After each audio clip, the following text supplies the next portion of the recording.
Salut à tous.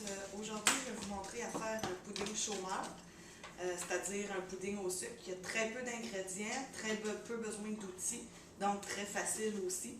Et c'est délicieux. Donc, commençons.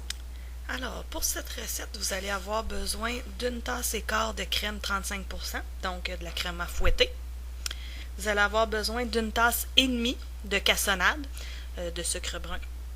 La cassonade dorée, ça peut faire.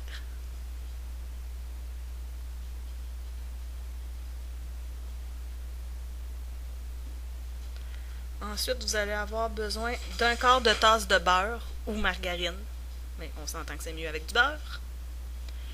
On a besoin d'un œuf, d'une demi-tasse de sucre, du sucre fin normal, un quart de cuillère à thé de vanille, 3 onces de lait, ou environ un tiers de tasse de lait, c'est 90 millilitres de lait, 3 quarts de tasse de farine, de la farine tout usage, puis une cuillère à thé plus un quart de cuillère à thé de poudre à pâte. Donc une cuillère à thé et quart de poudre à pâte.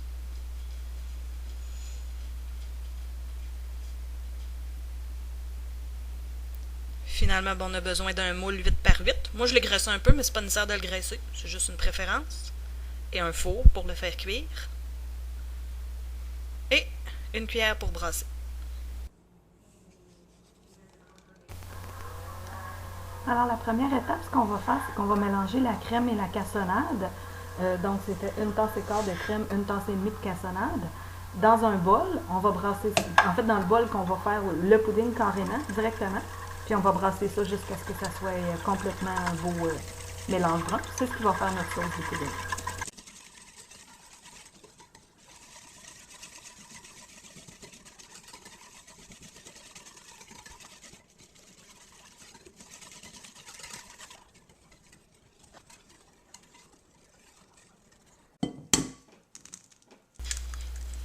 Ensuite, dans un autre bol, on va mélanger le quart de tasse de beurre, l'œuf. On va aussi rajouter la vanille, une quart de cuillère à thé de vanille. Puis on va aussi ajouter le sucre, c'était une demi-tasse de sucre. Ensuite, on va bien brasser.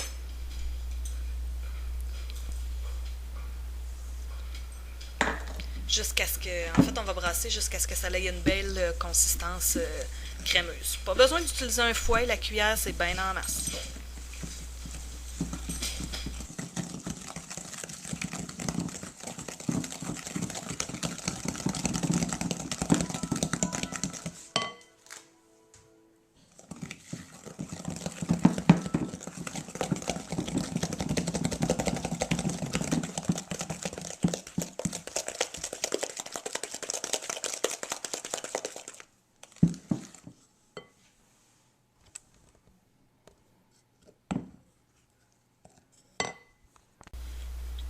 Alors, maintenant que c'est bien crémeux, ce qu'on va faire, c'est qu'on va rajouter la farine et la poudre à pâte. Donc, la farine, c'était 3 quarts de tasse de farine.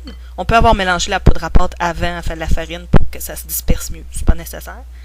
Puis, la poudre à pâte, c'était une cuillère à thé plus un quart de cuillère à thé de poudre à pâte. Après ça, on va encore brasser un peu. Un peu plus tard, on va rajouter le lait. Puis le but, ça va être brasser jusqu'à une consistance voulue. Donc, allons-y.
Maintenant que toute la pâte est faite, tout ce qui reste à faire, ça va être d'aller la mettre dans la sauce qu'on avait préparée tantôt.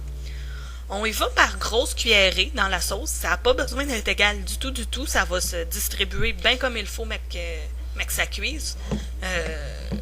Pas plus compliqué que ça, jusqu'à ce qu'on n'en ait plus.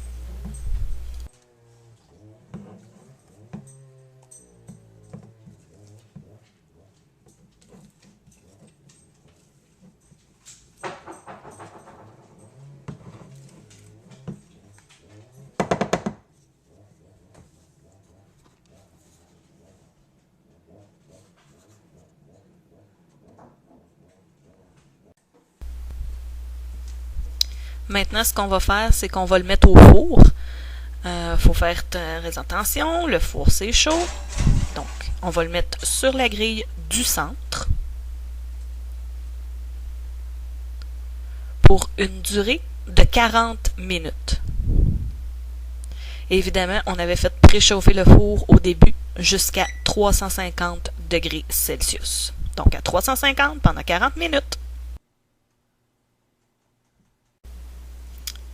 Donc ça, c'est à ça que le gâteau ressemble après à peu près 30-35 minutes. Il s'envraigne très bien. Moi, je vais le laisser quand même le 40 minutes. J'aime ça croustillant.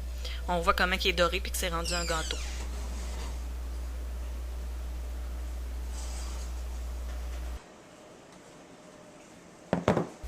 On peut déjà voir les petites bulles qui pétillent sur le côté. C'est exactement ce qu'on veut. Et on va vouloir le servir chaud aussi. On peut quand même le laisser reposer une dizaine de minutes, là. Mais c'est comme ça que le liquide va être bon, que la sauce va être bonne sur le gâteau.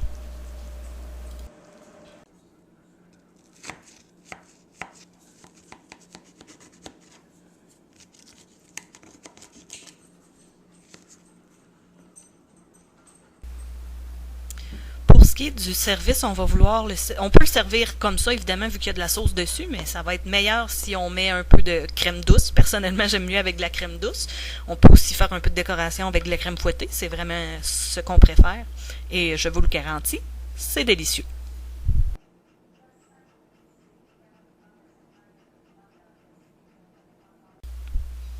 Et voilà, merci beaucoup pour votre écoute.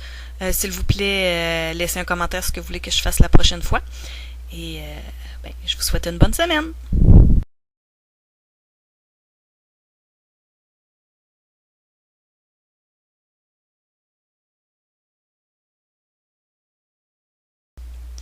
Je vous laisse sur un blooper. J'essayais de filmer le gâteau, puis les chiens arrêtaient pas de faire bouger ma caméra et mon trépied. C'était bien drôle.